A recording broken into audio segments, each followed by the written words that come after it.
ठीक है।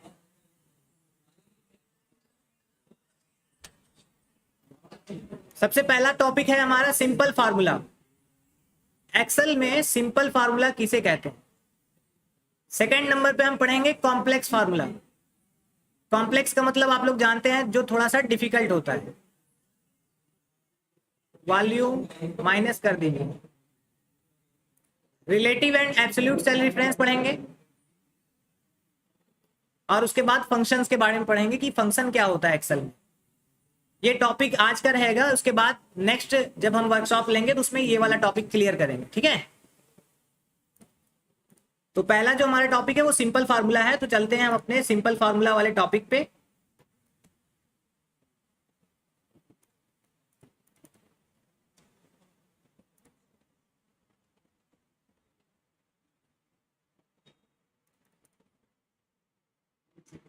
यहां से शुरू होता है हमारा सिंपल फार्मूला।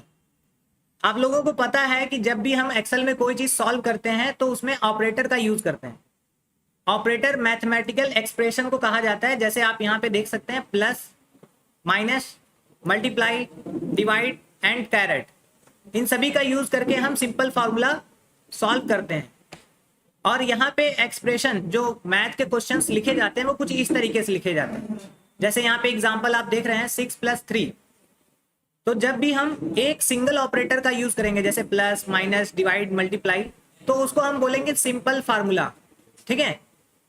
तो फॉर एग्जांपल यहाँ पे हमारे पास दो नंबर गिवन है, नंबर 1 15, नंबर 2 36। अगर इन दोनों को हमें ऐड करना हो तो हम सिंपल फार्मूला यूज करेंगे, इक्वल का सिंबल लगाएंगे और सेल एड्रेस लिखेंगे। किसी भी फार्मूला को लिखने से पहले इक्वल सिंबल लगाना जरूरी है। ठीक है। इस सेल का एड्रेस क्या है। सेल एड्रेस क्या होता है। सेल एड्रेस होता है जो हमारा कॉलम होता है, ये जो हमारा कॉलम है ई, और जो हमारा रो है ये वाला रो 14 हमारा रो है और कॉलम हमारा ई है। तो ये दोनों जहां इंटरसेक्ट करेंगे वो बनेगा सेल, उसी को सेल एड्रेस करेंगे। तो E14 हमारा सेल एड्रेस हुआ, और इसका सेल एड्रेस क्या है F14। तो हमको यहाँ इक्वल सिंबल लगाना है, हम लिखना है E14 + F14। तो इस तरीके से हमने इसको दोनों को ऐड कर दिया। माइनस का यूज करते हैं, जैसे यहाँ पे हमें 100 आउट ऑफ, देखिए यहाँ पे देखिए दो नंबर गिवन है, 60 जो है स्मॉल नंबर है और 100 जो है बड़ा नंबर है। अगर हम इसको ऐसे लिखें E15 - F15, तो यहाँ पे निगेटिव आंसर आएगा, क्योंकि आप लोग मैथ में जानते हैं कि बड़े नंबर को पहले लिखा जाता है। तो एक्सेल में भी यही रूल फॉलो होता है। आपको जब भी माइनस करना होगा तो जो बड़ा नंबर होगा उसको पहले लिखेंगे। तो बड़ा नंबर कौन सा है 100, देन माइनस करेंगे 60, और उसके बाद आंसर आ जाएगा आपका पॉजिटिव में 40। एस्टरिस्क, जब भी हम एक्सेल में मल्टीप्लाई करते हैं तो वहां एस्टरिस्क सिंबल का यूज करते हैं। ठीक है। तो यहां पे हमें यूज करना है E16, इसका वॉल्यूम चालू, E16 × F16 एंटर करेंगे यहाँ पे, तो आंसर आ जाएगा 15।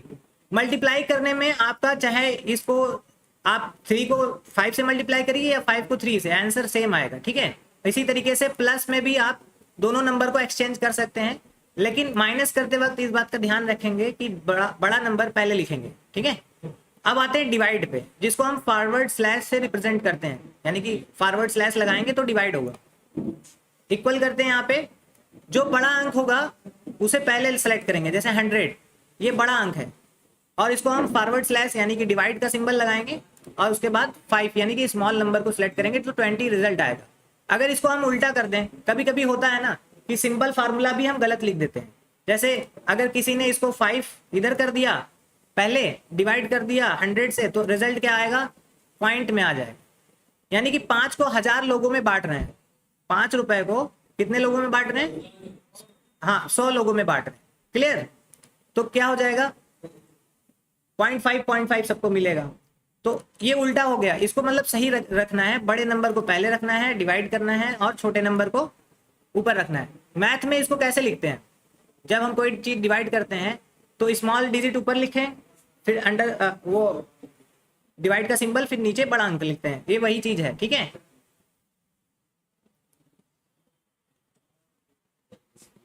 पीछे चले जाइए, वो लोग तो आगे बढ़े।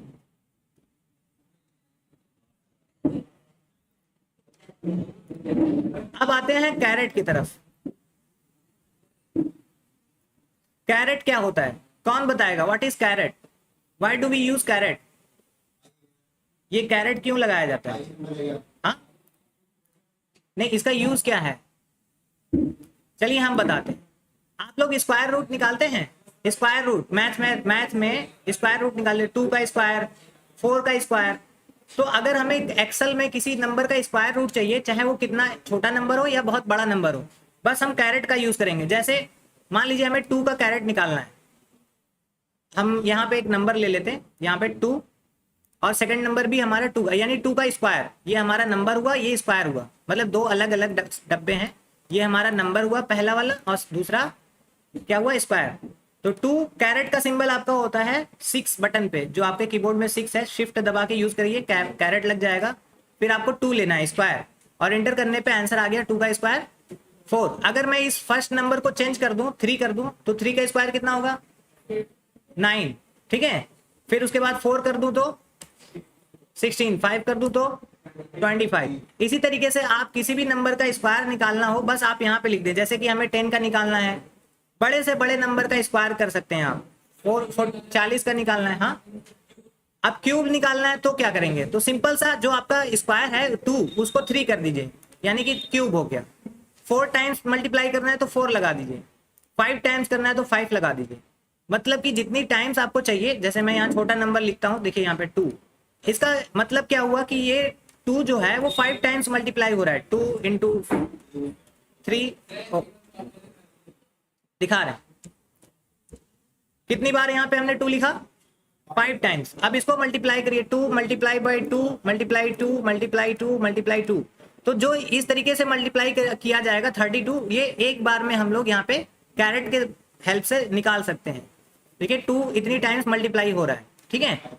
और यहाँ पे जो फार्मूला लगा है उसको देखिए आप लोग कैसे लगा है। कैरेट का सिंबल आपको यूज करना है, और इधर हमारा नंबर रहेगा और इधर हमारा स्क्वायर रहेगा। मान लीजिए आपके पास ये सेल नंबर नहीं गिवन है, मतलब ये नंबर नहीं गिवन है, आपसे कहा गया कि 5 का क्यूब निकालिए।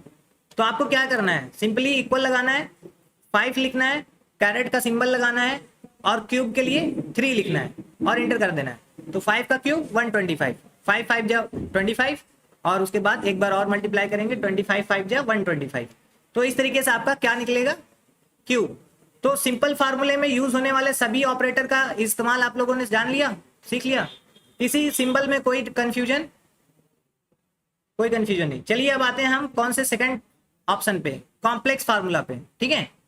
कॉम्प्लेक्स फार्मूला का क्या मतलब होता है? ऐसे फार्मूले जिसमें एक से ज्यादा ऑपरेटर का इस्तेमाल हो।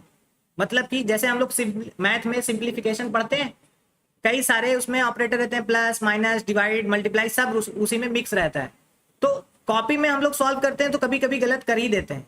एक्सेल में अगर हमें कॉम्प्लेक्स फार्मूला मिल गया तो हम कैसे सॉल्व करेंगे उसको, ठीक है।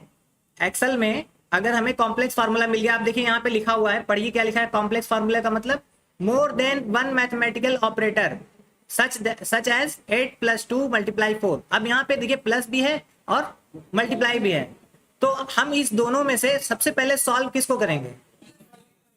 हाँ, मल्टीप्लाई को, ठीक है। क्योंकि हमने स्कूल में पढ़ा है ये वाला रूल, आप लोगों को पता होगा ये वाला रूल, ठीक है। Bracket, order of power, division, multiplication, addition and subtraction, ये आप लोगों ने पढ़ा है मैथ में। इसको बोलते हैं बॉड मास, ठीक है। Bracket, order of multiplication, division, multiplication, addition and subtraction. इसी तरीके से कोई भी मैथ का क्वेश्चन सॉल्व किया जाता है। अगर ये ऑर्डर आप फॉलो नहीं करेंगे तो आपका आंसर गलत होना ही होना है। सिंप्लीफिकेशन करने का सबसे आसान तरीका है कि आप इस रूल को फॉलो करिए। फेसबुक वगैरह, इंस्टाग्राम पे आप लोगों को इस तरीके का क्विज दे दिया जाता है कि इसमें से कौन सा आंसर सही है, तो बहुत से लोग उसमें कमेंट करते हैं, गलत आंसर देते हैं। रीजन क्या है? वो रूल फॉलो नहीं करते, बस जो दिखता है उनको बस उसको सॉल्व कर देते हैं, ठीक है। तो यहाँ पे हम इस दोनों रूल को समझेंगे कि हमारा जो रूल होता है मैथ का वो ऐसा लिखा होता है बॉड मास, और जो एक्सेल फॉलो करता है वो फॉलो करता है पेम डैश। पी का मतलब हो गया पैरेंथेसिस, जो हमारा ये वाला ब्रैकेट होता है, ठीक है, इसको पैरेंथेसिस कहते हैं। एक्सपोनेंट, अभी हमने जो कैरेट निकाला था 2 का स्क्वायर 3 का क्यूब ना, इसको बोलते हैं एक्सपोनेंट। क्या बोलते हैं?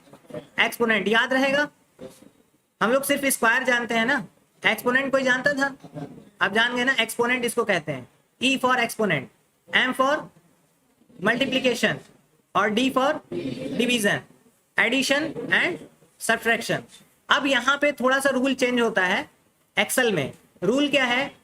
मल्टीप्लीकेशन एंड डिवीजन में जो आपका पहले आएगा, जो सिंबल पहले दिखेगा, उसको हम क्या करेंगे? पहले सॉल्व करेंगे। क्लियर? अगर डिवीजन पहले दिख गया तो डिवीजन कर देंगे, और मल्टीप्लीकेशन पहले दिख गया तो मल्टीप्लीकेशन कर देंगे। क्लियर? एडिशन सब्ट्रैक्शन में भी यही रूल फॉलो होता है। जो पहले सिंबल दिख गया, माइनस दिख गया तो पहले माइनस कर देंगे, और अगर प्लस दिख गया तो पहले प्लस कर देंगे। क्लियर? अब यहां पे हमारे पास, इसको हम यहां पे देखते हैं, ऑपरेशन इंक्लोज्ड इन पैरेंथेसिस। जो भी चीज पैरेंथेसिस के अंदर होगी सबसे पहले उसको सॉल्व किया जाएगा। पैरेंथेसिस मतलब ये, इस वाले ब्रैकेट के अंदर अगर कोई कैलकुलेशन दिया है, जैसे 2 का मल्टीप्लाई, माइनस, डिवाइड, कुछ भी दिया हो, उसको आपको पहले सॉल्व करना है। यानी कि अगर किसी बड़े क्वेश्चन के अंदर ब्रैकेट लगा हुआ है तो आपको क्या करना है? सबसे पहले उस ब्रैकेट के अंदर को सॉल्व करना है। ये पहला स्टेप हो गया आपका। दूसरा स्टेप फॉलो क्या करना है आपको? Exponential calculation. अगर आपके क्वेश्चन में कभी स्क्वायर निकालने के लिए दिया गया हो, मतलब किसी चीज का स्क्वायर करना हो, जैसे कि 3 का स्क्वायर, 4 का स्क्वायर, तो दूसरे नंबर पे उसको सॉल्व करेंगे।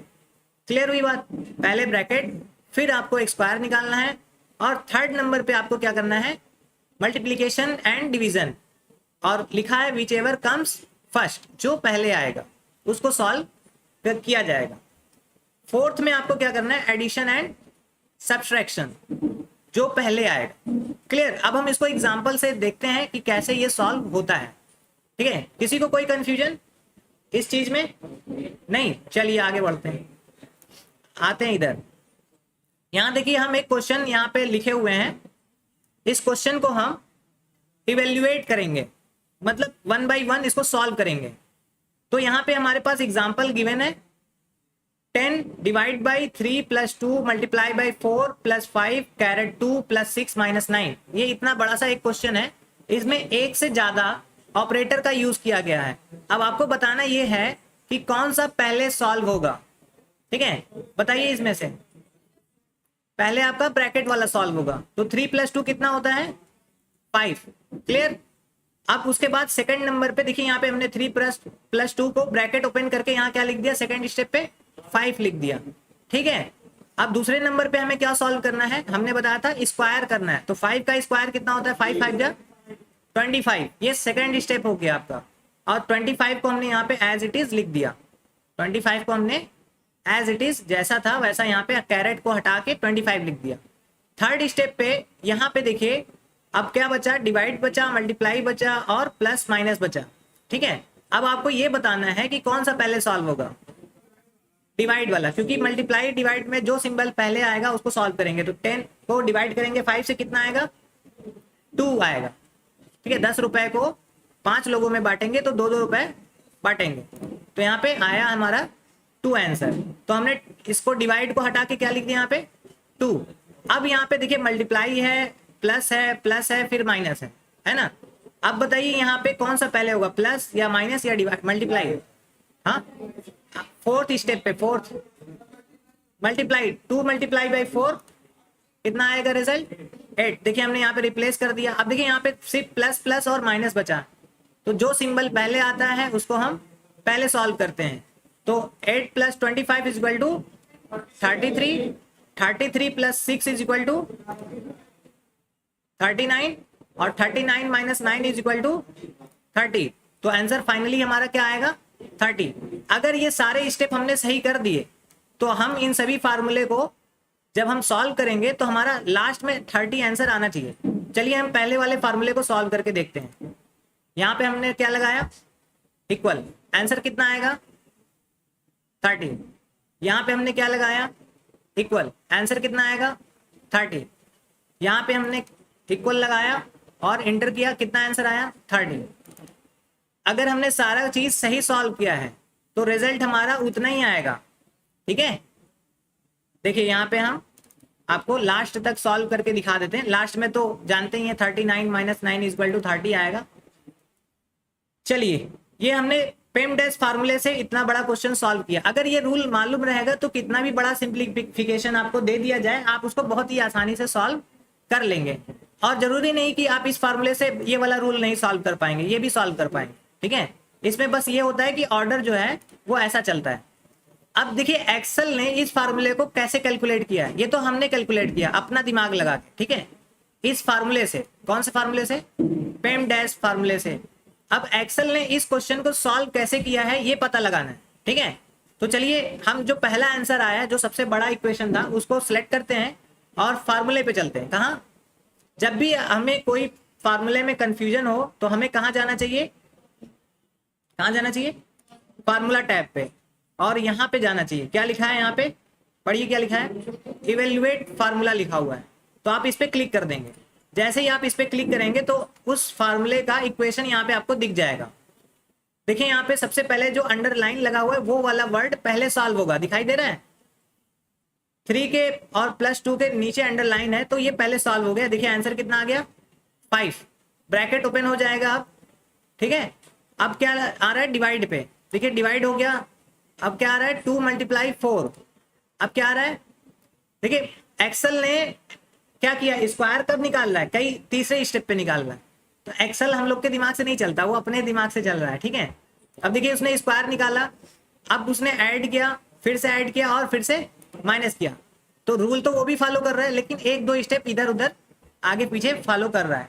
ठीक है, तो इस तरीके से हम फार्मूला चेक कर सकते हैं कि एक्सेल ने इस क्वेश्चन को कैसे सॉल्व किया। कभी भी आपको मैथ के क्वेश्चन को सॉल्व करके बच्चों को सिखाना है कि कैसे देखो ये क्वेश्चन सिंप्लीफाई हो रहा है, तो आप उसको इक्वल लगा के एक्सेल में लिख दीजिए। एक्सेल उसको सॉल्व करने का प्रोसेस बता देगा। मान लीजिए आपको भी नहीं आ रहा है तो आप उसका फायदा उठा सकते हैं ना। यहाँ से आपको करना क्या है बताइए? आपको क्वेश्चन को ऐसे लिख देना है और स्टार्टिंग में क्या लगा देना है?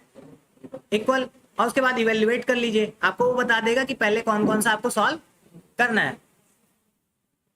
तो ये हो गया हमारा कौन सा फार्मूला? Step number 2। ये दोनों कवर हो चुका। इसको हम कलर कर दे रहे हैं यहां से कि ये दोनों हम पढ़ा चुके हैं आप लोग को। अब हम पढ़ेंगे कौन सा चीज?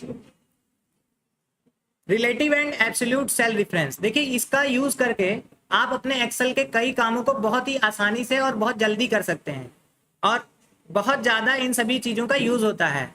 Relative and absolute cell reference का यूज बहुत ज्यादा होता है एक्सेल में, अगर आपको अपने फार्मूले को कम से कम लिखना है तो। ठीक है, चलिए देखते हैं कि क्या होता है ये चीज। आगे बढ़ते हैं।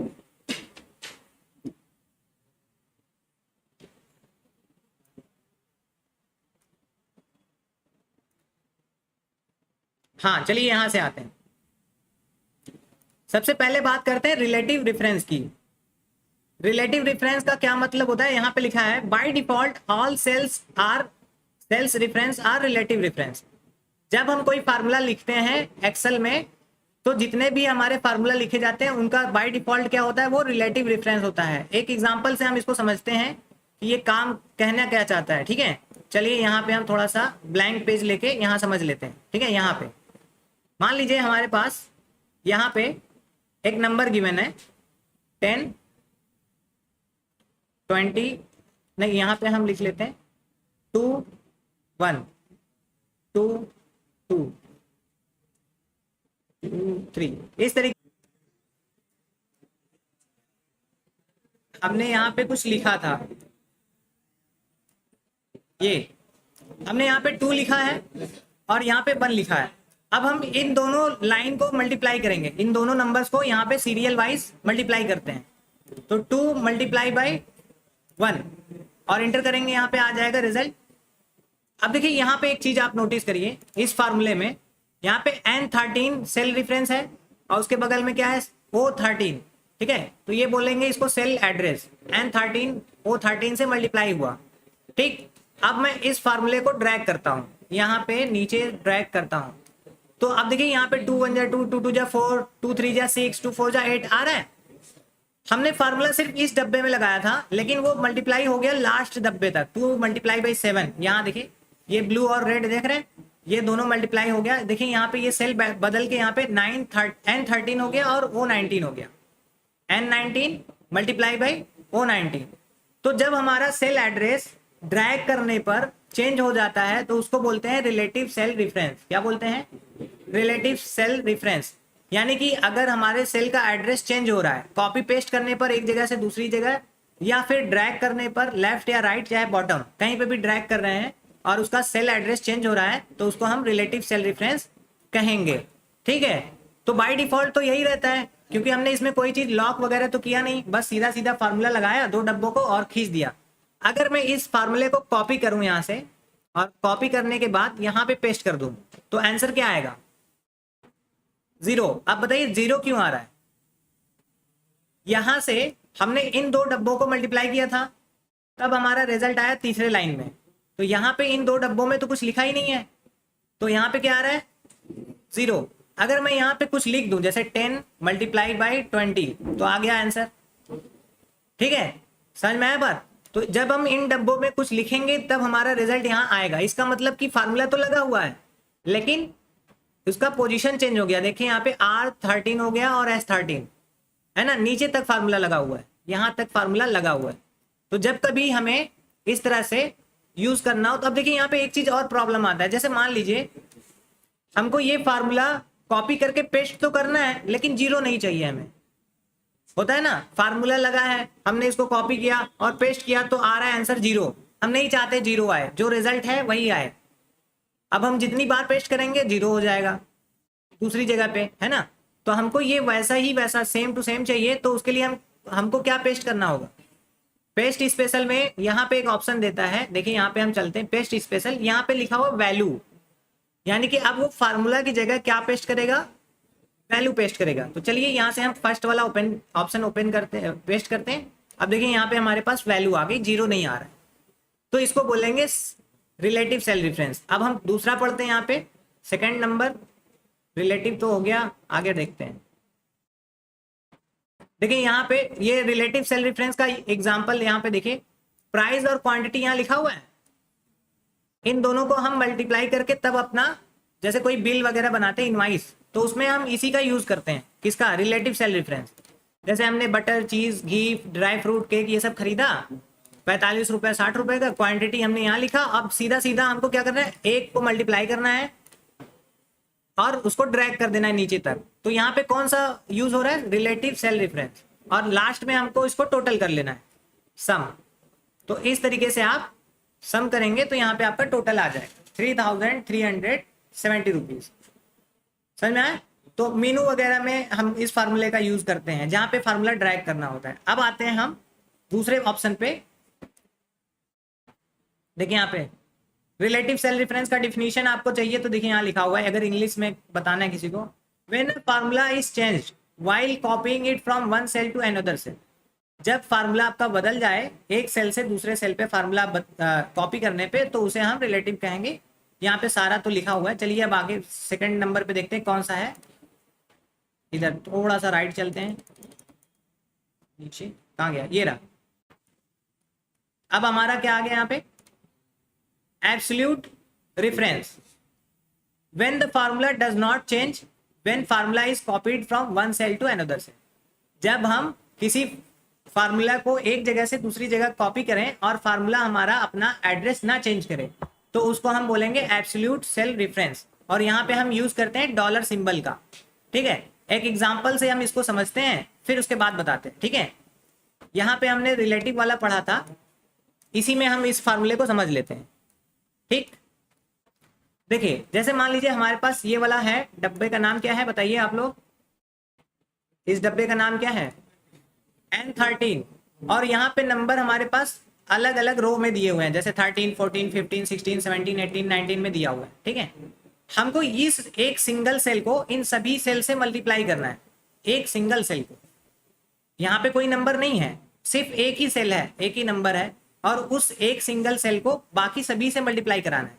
अगर हम ऐसे नॉर्मल तरीके से मल्टीप्लाई कर दें तो क्या होगा? जैसे N13 को मल्टीप्लाई किया 1 से और इंटर करके इसको ड्रैग कर दिए, तो ऊपर वाला तो आंसर सही आएगा लेकिन नीचे सब में 0 आएगा। देखिए ये वाला नीचे चला गया ब्लैंक सेल में, उसके नीचे जाएंगे तो यहाँ पे भी देखिए हमारा ये सेल मूव होके नीचे चला गया, है ना।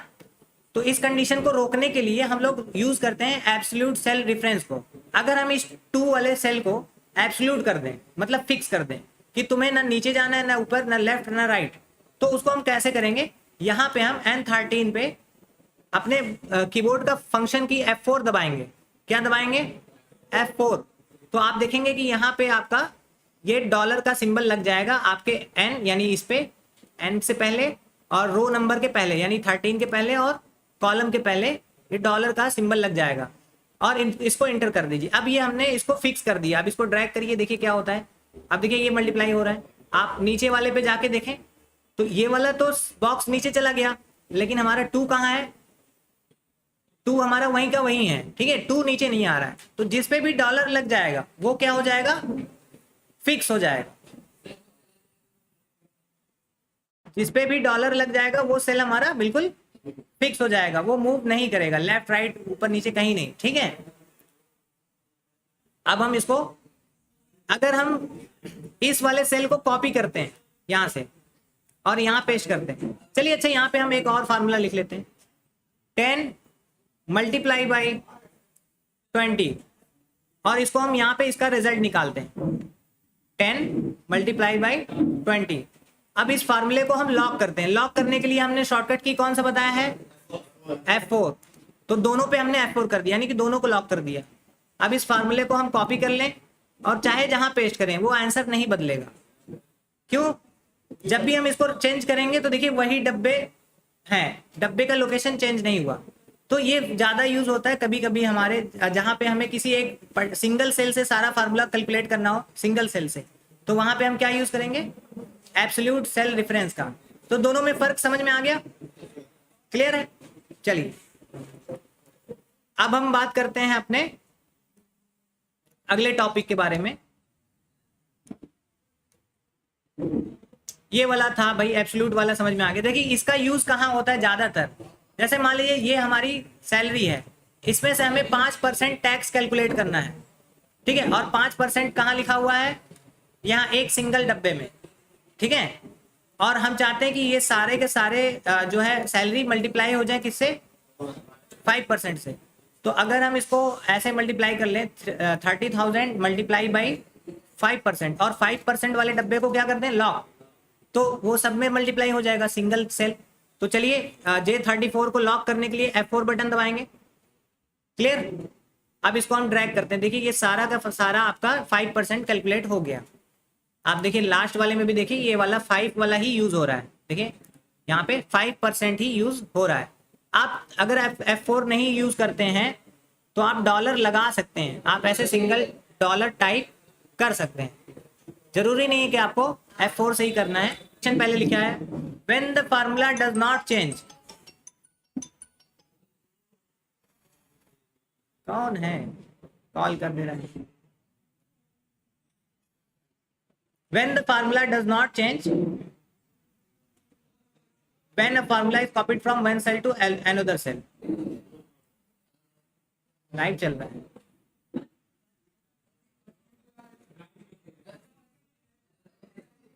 थोड़ा पीछे बैठना। देखिए जब हमारा या तो रो लॉक होगा या तो कॉलम लॉक होगा, तो हम उसको बोलेंगे मिक्स्ड डिफरेंस, ठीक है।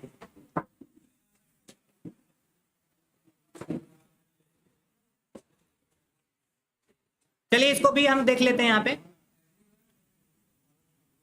चलिए यहाँ पे पहले इसको समझते हैं। जैसे हमारे पास यहाँ पे रो में नंबर दिया हुआ है 1 2 3 4 5, और कॉलम में नंबर दिया हुआ है 1 2 3 4 5। हम ये चाहते हैं कि ये जो हमारा ये वाला नंबर है 1, वो मल्टीप्लाई हो जाए ऊपर के सभी नंबर से, ठीक है, ऊपर के सभी नंबर से। और इसको हम मल्टीप्लाई कैसे करेंगे? देखिए यहाँ पे 1 को लिखेंगे, मल्टीप्लाई किया हमने ऊपर वाले 1 से, ठीक है, और इंटर कर दिया। आंसर कितना आया? 1। अगर हम इसको ऐसे ड्रैग कर दें इधर तो सिंपली देखिए क्या हो रहा है, 1 1 जा 1 हो गया। ये 1 तो यहीं रुका रहना चाहिए ना, देखिए, लेकिन यहाँ पे फार्मूला चेंज हो गया। देखिए क्या हो रहा है, ये जो ब्लू वाला सेल यहाँ था वो 2 सेल आगे आ गया, आगे गया। हमको 1 को मल्टीप्लाई करना था, लेकिन मल्टीप्लाई हो रहा है 2 3 जा 6, ये 2 3 से मल्टीप्लाई होने लग गया। और यहाँ पे देखिए 6 को 6 4 से मल्टीप्लाई होने लग गया, यानी कि एक एक सेल वो कहाँ जा रहा है, राइट साइड की तरफ मूव होता चला जा रहा है। हम इस 1 को लॉक करना चाहते हैं यहीं पे, हम चाहते हैं कि सिर्फ ऊपर वाला रो मूव हो और 1 हमारा फिक्स हो जाए। चलिए इसको कैसे करेंगे, चलिए पहले यहाँ से यहाँ तक पूरा डिलीट करते हैं। अब ये देखना होगा कि 1 हमारा कौन से कॉलम में है, तो ऊपर चलते हैं। देखिए कॉलम कौन से कॉलम में है, एल।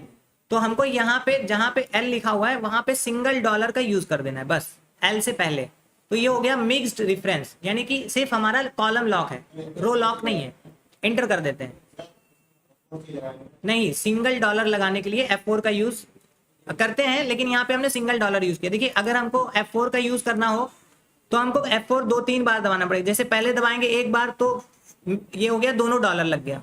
एक बार और दबाएंगे तो रो नंबर पे डॉलर लग रहा है, देखिए 35 पे डॉलर लगा हुआ है। एक बार और F4 दबाएंगे तो अब किस पे डॉलर लगा, कॉलम पे, एल पे लग गया है। तो यहाँ पे हम इसको एक सिंगल डॉलर लगा के यहाँ से ड्रैग करते हैं। अब देखिए क्या हो रहा है, अब ये मूव हो रहा है, ऊपर वाला पूरा सेल यहाँ तक चला गया, लेकिन 1 वहीं पे एग्जैक्ट फिक्स है। तो ये हमने कॉलम को रोक दिया, मतलब कॉलम नहीं मूव होगा। लेकिन अगर ये नीचे खींचे तो मूव होगा। ये जो 35 है, ये 35 36 में कन्वर्ट हो जाएगा, होगा, क्योंकि 35 पे डॉलर नहीं लगा है। इसको अगर हम ड्रैग करें, देखिए हम इसको नीचे ड्रैग करते हैं, देखिए क्या होगा। देखिए नीचे हमने ड्रैग किया तो यहाँ पे देखिए ये 1 2 से 3 पे चला गया ना, और 3 1 जा 3 को 1 से मल्टीप्लाई होना था, हो किससे रहा है मल्टीप्लाई, 2 से। तो 3 2 जा आंसर कितना आ रहा है, 6। अब हमको ये तो पता चल गया कि नीचे ड्रैग कर सकते हैं, लेकिन राइट में ड्रैग नहीं होगा 1। अब ये बताइए, अगर हम इसको नीचे ड्रैग कर रहे हैं और हमारा ये वाला डब्बा, ये जो ऊपर रेड कलर का दिख रहा है, ये नीचे जा रहा है, तो इसको रोकना है हमें, ये वहीं रहना चाहिए और हमें नीचे भी ड्रैग करना है। यहाँ पे देखिए ये नीचे, ये रेड वाला बॉक्स 1 से नीचे चला गया ना, तो इसको रोकना है हमें वहीं ऊपर ही। तो क्या करेंगे, यहाँ पे किस चीज को लॉक करेंगे बताइए।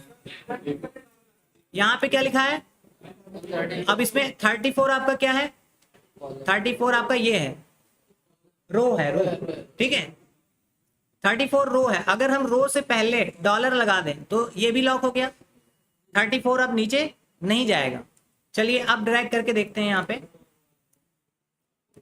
तो देखिए ये भी वैसे ही मल्टीप्लाई हो रहा है एज इट इज।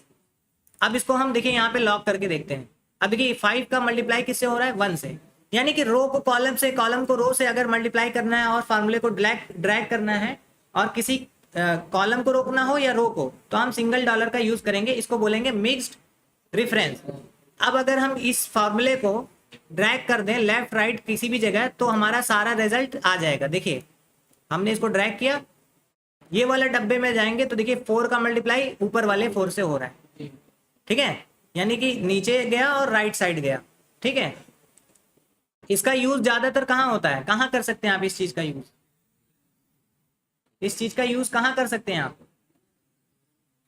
जैसे वी लुकअप फार्मूला है वहां कर सकते हैं। जब हम एक्सेल में आगे V lookup, H lookup, index formula पढ़ते हैं तो वहां पे हम मिक्स्ड रेफरेंस का यूज अच्छे से कर सकते हैं, ठीक है। तो ये हमारा टॉपिक क्लियर हो गया। कौन सा नंबर, यहाँ से टॉपिक पे चलते हैं। ये 3 टॉपिक हमने कवर कर लिया, सिंपल फार्मूला, कॉम्प्लेक्स फार्मूला और रिलेटिव एंड एब्सोल्यूट वाला।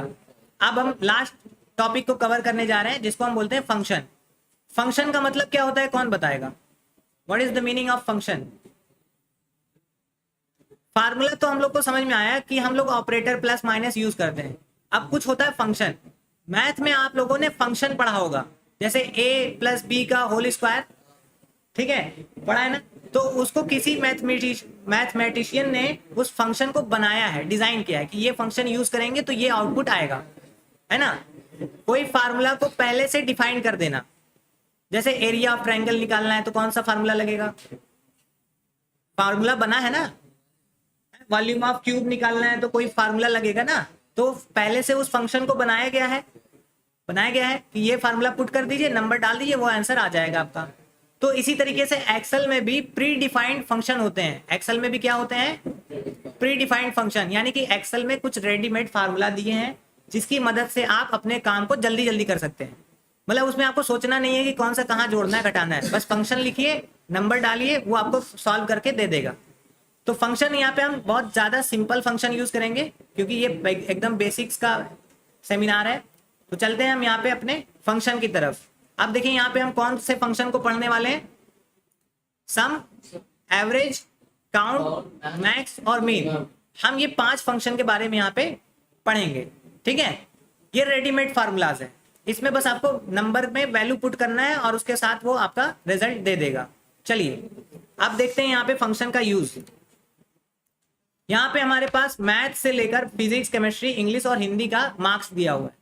अब अगर इसको ऐड करना हो ऑपरेटर की मदद से तो हम कैसे ऐड करेंगे बताइए। हमको लिखना होगा ये, फिर प्लस लगाना होगा, फिर 77 प्लस 54 प्लस 34 प्लस 84। कितनी बार प्लस लगाना पड़ रहा है और इंटर करेंगे, आंसर तो सही आएगा, लेकिन हमारा फार्मूला बहुत बड़ा हो जा रहा है, ठीक है। इस फार्मूला को छोटा करने के लिए बनाया गया है क्या, फंक्शन बनाया गया, ठीक है। तो हम यहाँ लिखेंगे सम फार्मूला यूज करेंगे, SUM, ब्रैकेट को ओपन किया हमने। अब हमको पहला नंबर ही लेना है और कॉलन लगाना है और लास्ट नंबर लेना है, ठीक है, और ब्रैकेट को बंद कर देंगे। देखिए फार्मूला हमारा हो गया बिल्कुल छोटा और इंटर कर देंगे तो आंसर आ गया सेम। तो इस तरीके से फंक्शन का यूज किया जाता है। मतलब बहुत बड़े सेल को बहुत बड़े कॉलम्स में बहुत सारे नंबर दिए हैं, एक बार में ऐड कर लीजिए। अब इसका एक एग्जांपल और देख लेते हैं हम। जैसे मान लीजिए शॉर्टकट देख लेते हैं, यहाँ पे हमारे पास बहुत सारे नंबर है, जैसे 4 है, 6 है, और इसको हम बहुत सारा नंबर बना देते हैं, इसको ड्रैग कर देते हैं यहाँ तक। अभी चाहे जितना लंबा हो सकता है। अब हमको इसे 2 बटन से ही ऐड कर देना है, सिंपल, अल्टर प्लस इक्वल। ये अल्टर इक्वल का यूज करेंगे तो फार्मूला यूज हो जाएगा। यहाँ पे क्या देखिए, क्या कौन सा फार्मूला लग रहा है यहाँ पे, सम O3 O14, ठीक है। एक बार में ये पूरा टोटल आपको लाके दे देगा, 180 इसका टोटल आ गया। तो सम का शॉर्टकट की क्या है, अल्टर इक्वल। तो कितना भी बड़ा सेल रहे, बस यहाँ पे बीच में कोई ब्रेक नहीं होना चाहिए। जैसे अगर आपने अल्ट इक्वल का यूज करना है तो एक बात का ध्यान रखिएगा, जैसे मान लीजिए यहाँ से डब्बा डिलीट हो गया, एक नंबर यहाँ गायब है। अब हम अल्ट इक्वल यूज करेंगे तो देखिए क्या होगा, कोई भी अगर इम्पिटी सेल बीच में आया तो फार्मूला पूरा वर्क नहीं करेगा। इस बात का ध्यान रखिएगा कि जब भी आप अल्टर इक्वल यूज करें तो बीच में कोई इम्पिटी सेल ना हो, क्योंकि बहुत लंबा लंबा आपको ऐड करना होगा तो उसमें बीच में कोई डिलीट भी हो सकता है। ऐसा नहीं है कि पूरा पूरा आपको मिल जाए नंबर्स। तो इम्पिटी ब्लैंक सेल अगर आपको रहेगा तो इसलिए आप मैनुअली टाइप कर लिए, ज़्यादा सही है। आप सम लिखिए और ऊपर से नंबर को सिलेक्ट करिए, कॉलन लगाइए और लास्ट वाले नंबर को सिलेक्ट करिए, ठीक है, समझ गए, और इंटर कर दें तो वो आपको सही नंबर दे देगा। जो डिलीट है उसको भी ऐड कर लेगा। बाद में अगर इसके अंदर हमने नंबर ऐड किया तो वो टोटल को इंक्रीज कर देगा, यानी कि उस सेल में हम बाद में नंबर को ऐड कर सकते हैं। दूसरा फार्मूला है एवरेज। एवरेज मालूम है आप लोग को क्या होता है?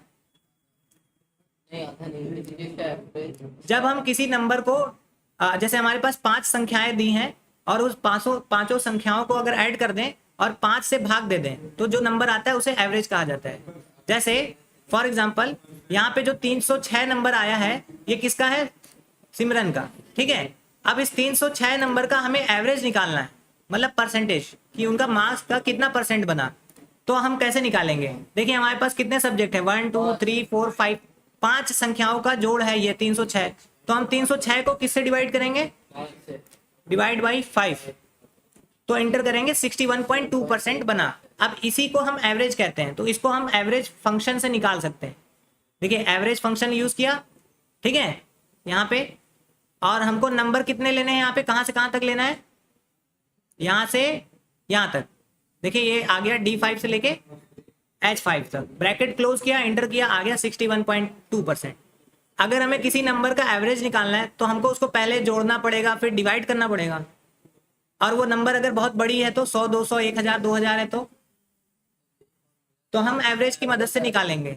जैसे फॉर एग्जांपल यहाँ पे चलते हैं, यहाँ पे हम कुछ नंबर ले लेते हैं। जैसे हमने 4 लिया और 6 लिया, इसको हमने ड्रैग किया। अब ये कितने नंबर हैं काउंट करने में टाइम लगेगा, जोड़ने में भी टाइम लगेगा। तो हम यहाँ पे डायरेक्ट एवरेज फंक्शन का यूज करेंगे। नंबर 1 से नंबर लास्ट तक सिलेक्ट करेंगे और वो हमको बता देगा भाई 17 इसका एवरेज है, 17%, ठीक है। तो सिंपल एक स्टेप में आपका काम हो जाएगा। आगे चलते हैं। एवरेज फंक्शन समझ में आ गया। काउंट फंक्शन, गिनतियों को जोड़ने के लिए। काउंट, देखिए काउंट में भी कई सारे फार्मूला होते हैं, तो जब हम यहाँ पे काउंट फार्मूला यूज करेंगे तो ये सिर्फ और सिर्फ नंबर को गिन के बताएगा, नंबर को। इस बात का ध्यान रखिएगा, एम्प्टी सेल हो या अल्फाबेट लिखा हो या कोई सिंबल का यूज हो तो वो उसको काउंट नहीं करता। मान लीजिए यहाँ पे हमारे पास ये कितने नंबर हैं आपको गिनना है, तो हम ऐसे गिनेंगे 1 2 3, टाइम लगेगा। तो हम यहाँ पे एक फंक्शन का यूज करेंगे जिसका नाम है, क्या नाम है, COUNT, काउंट फंक्शन। और हम नंबर 1 से नंबर लास्ट को सिलेक्ट कर लेंगे, एंटर करेंगे, वो आपको बता रहा है 14 है, इसको अभी डिलीट कर देते हैं। 14 है भाई, इसको गिनना है। अगर मैं इसमें से किसी एक नंबर को डिलीट करूं तो ये इसको घटा देगा, 13 हो गया। 2 को डिलीट करूं तो 12 हो गया, यानी कि एम्प्टी सेल को काउंट नहीं करेगा। क्लियर है। अब अगर हम यहाँ पे ए लिख दें, अल्फाबेट का यूज कर लें, तो जैसे ए लिख दिया या बी लिख दिया, यहाँ पे कुछ भी, तो ये क्या कर रहा है, ABCD को भी काउंट नहीं कर रहा है, सिर्फ और सिर्फ नंबर को काउंट करेगा और कोई एम्प्टी सेल नहीं होना चाहिए। ठीक है। अगर हम कोई सिंबल यूज कर लें जैसे कॉमा, कॉमा को काउंट कर रहा है, नहीं, कुछ नहीं, बस सिर्फ नंबर को काउंट करेगा। तो काउंट फंक्शन सिर्फ नंबर को काउंट करने के लिए बना है। ठीक है। इसके बाद जो बाकी काउंट फार्मूला है वो हम बाद में देखेंगे। ठीक है। उसमें हम टेक्स्ट को भी काउंट करेंगे, ब्लैंक सेल, एम्प्टी सेल को भी काउंट करेंगे, और कॉमा वगैरह है तो उसको भी काउंट करेंगे। तो वो हमारे काउंट के दूसरे फार्मूले में आएगा। अब हम देखना चाहते हैं मैक्स। क्या देखना चाहते हैं, मैक्सिमम, यानी कि सबसे बड़ी संख्या कौन सी है। ठीक है। तो हमारे पास यहाँ पे 33, 28, 60 ये सब है। चलिए पहले इन सभी को हम यहाँ जोड़ लेते हैं। इन सभी का नंबर आ गया, सिमरन, उबैद, इन सभी का नंबर यहाँ पे आ चुका है। अब हमें ये देखना है कि सबसे ज्यादा नंबर कौन से लड़के का है, सबसे ज्यादा नंबर कौन से लड़के का है। तो हम कौन सा फार्मूला यूज करेंगे, मैक्स। तो यहाँ पे हम लिखेंगे MAX, मैक्स। ठीक है, मैक्स फार्मूला। और इन सभी नंबर को क्या कर देंगे, सिलेक्ट कर लेंगे। तो 348 सबसे बड़ा नंबर है, ये वाला, और ये किसका है, राफेल। ठीक है। तो 348 हमारा सबसे बड़ी संख्या है। तो मैक्सिमम का मतलब हो गया सबसे बड़ी संख्या, सबसे बड़ा परसेंट को आपको फाइंड आउट करने के लिए। मिनिमम का मतलब हो गया सबसे छोटी संख्या फाइंड आउट करने के लिए। तो चलिए देखते हैं यहाँ पे सबसे छोटी संख्या क्या है, MIN, मिनिमम MIN लिखेंगे, मिन, और उसके बाद हम इन सभी को सिलेक्ट कर लेंगे। ठीक है। और एंटर करेंगे तो हमारे पास आ गया 262 सबसे छोटी संख्या है। ठीक, अगर हम नंबर घटाएंगे तो ये हमारे फंक्शन बदलेंगे, चेंज होंगे। फंक्शन में एक चीज का बेनिफिट ये रहता है कि जब भी आप किसी नंबर को चेंज करेंगे अपने इसमें सेल्स में, तो हमारे फंक्शन में भी वो नंबर चेंज हो जाएगा। जैसे मान लीजिए मैंने यहाँ पे इस नंबर को घटाया 20, तो देखिए 306 से वो घट के कितना हो गया, 269 घट गया। अगर हम यहाँ पे फंक्शन की जगह ऑपरेटर यूज करते हैं, जैसे मान लीजिए हम ऐसे यूज करते हैं, देखिए इक्वल लगाया और हमने लिखा 15 प्लस 60 प्लस 20 प्लस 15, तो ये आ गया 110, है ना। अब हम कहीं पे भी कोई नंबर चेंज करेंगे उसमें कोई फर्क नहीं पड़ेगा, इसमें कोई फर्क नहीं पड़ेगा। इसको चेंज करने के लिए इस फार्मूले में जाना पड़ेगा और इसके अंदर के नंबर को बदलना पड़ेगा। ठीक है। तो इसीलिए ज्यादातर क्या यूज करते हैं हम लोग, फंक्शन का यूज करते हैं। हमारे टॉपिक में ये सारे चीजें कंप्लीट हो चुकी हैं। सिंपल फार्मूला हो गया, कॉम्प्लेक्स हो गया, रिलेटिव हो गया और फंक्शंस हो गए। होप कि आप लोगों को समझ में आया हो। अब इसको एक बार रिवीजन कर लेते हैं, 1 बाय 1 हम सवाल पूछेंगे, आप लोग जवाब बताएंगे। ठीक है। चलिए टॉपिक पे आ गए हम, डे फर्स्ट पे एकदम ऊपर चलते हैं। चलिए सबसे पहले बताइए ऑपरेटर किसे कहते हैं, कोई एक बताएं, व्हाट इज ऑपरेटर, जिसको समझ में आया है।